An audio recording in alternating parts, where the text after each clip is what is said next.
আপনারা দেখছেন SK media 24 ঘন্টা। গণতন্ত্রের চতুর্থ স্তম্ভ হলো সত্য সংবাদ পরিবেশন করা।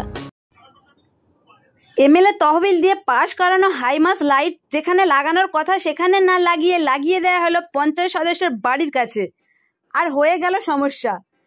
এই অভিযোগ তুলে তৃণমূলের তরফ থেকে হলো পথ অবরোধ। রবিবার এমনই ঘটনা ঘটল হাওড়া বেগড়ি লিচুতলা এলাকায়।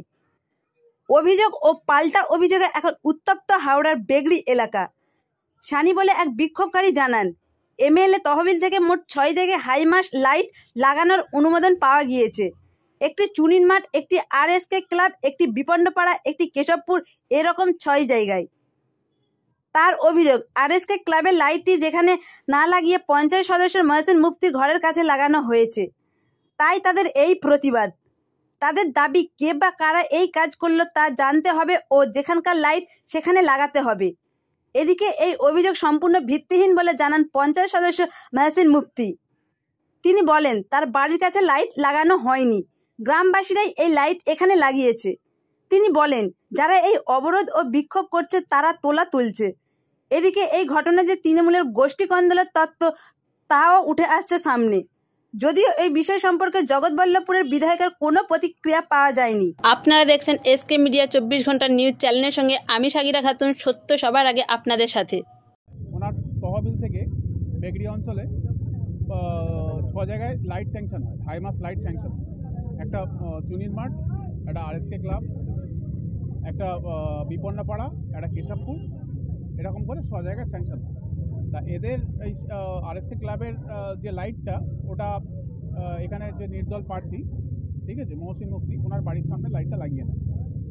ঠিক আছে, এই লাইটটা লাগানো হয়েছে কার মদতে, কে মদত করলো এই লাইটটা লাগাবার জন্য, আর কিভাবে এই এক জায়গার স্যাংশন মানে পরিকল্পনা সেটা অন্য জায়গায় বাস্তবায়িত হলো, এর পিছনে কে আছে। না, এমএলএ সাহেবের সঙ্গে আমরা কথা বলিনি।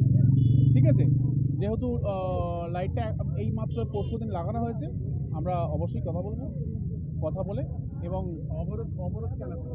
অবরোধ এইটাই দাবি যে এই লাইটওয়ালা হাইমাস লাইট লাগিয়েছে। লাইটটা আপনি পজিশনটা দেখুন, আপনাকেও বলবো দেখার জন্য যে লাইটটা কীভাবে কী পজিশনে লাগানো আছে। পঞ্চায়েত সদস্য বলেই ওই পাওয়ারটা ইউজ করেছে। ঠিক আছে, নির্দল সদস্য।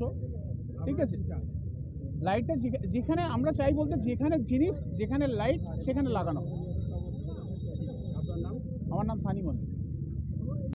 আমাদের দেবীপুরের সম্মানীয় বিধায়ক সীতানাথ ঘোষ বেগড়ি গ্রাম পঞ্চায়েতে 5টা হাইমাস লাইট থেকে আমরা বলেছিলাম, আমরা পঞ্চায়েত সদস্য, আমি যখন আবেদন এমএলএকে জানিয়েছিলাম, এমএলএ সাহেব আমাদের একটা লাইটের ব্যবস্থা করে দেন।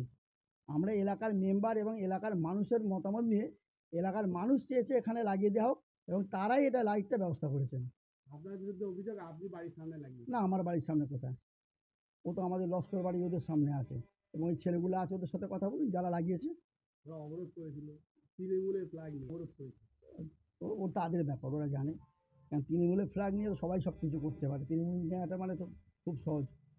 আমি নিজে তৃণমূলের পঞ্চায়েত সদস্য, আমার এখানকার আর একটা সদস্য হচ্ছে মনিরা শেখ। আমরা দুজনে এবং এলাকার মানুষকে নিয়ে আমরা করি যেটা লাইট, হাইমাস লাইটটা এখানে লাগিয়েছি এবং এলাকার ছেলেরা চেয়েছে আমার লাইটটা এখানে লাগিয়ে দেওয়া হোক, এলাকার ছেলেরাই লাগিয়েছে। এতে সমস্যার অন্য কিছু নেই। যদি সমস্যা থাকে তারা মতো করে মনে করে, কেউ যদি মনে করে বিশৃঙ্খলা করতে পারে, তারা থানা অবরোধ, রাস্তা অবরোধ করবে, বিশৃঙ্খলা করে দলকে বদনাম করবে। এরা সব ধান্দাবাজ, সব ধান্দাবাজ, এরা সব করে বেড়াচ্ছে। তো কে নয়নজুরি ভরাট করে মার্কেট করছে, কারা এসব করছে, কারা তোলা তুলছে, কমপ্লেক্সে মাটি ফেলছে, এসব করছে। তো তারাই তো করছে, শুনছি তো, সেটাই আমি শুনলাম, তারাই অবরোধ করেছে। আর আমার যে আরএসকে ক্লাবের কথা বলেছো, ক্লাবের আমাদের সেটাই মেম্বার এলাকার স্বামী, তারা সবাই আমাদের সঙ্গে। সেখানকার মানুষ নিজের, আমরা ওয়াটার এটিএম করে দিয়েছি একটা, ওখানকার মানুষের মতামত নিয়ে আমরা ওয়াটার এটিএম ওখানে একটা করে দিয়েছি। আর ওই ক্লাবে তো 3-4টে ছেলে আছে ওই এলাকার, তারা ক্লাবের সঙ্গে যুক্ত নয়। যারা ক্লাবে বলে জাহির করছে তারা ক্লাবের সঙ্গে যুক্ত নয়। আর এটা আমার নাম মহসিন মুফতি, আমি বেগড়ি পঞ্চায়েত সদস্য।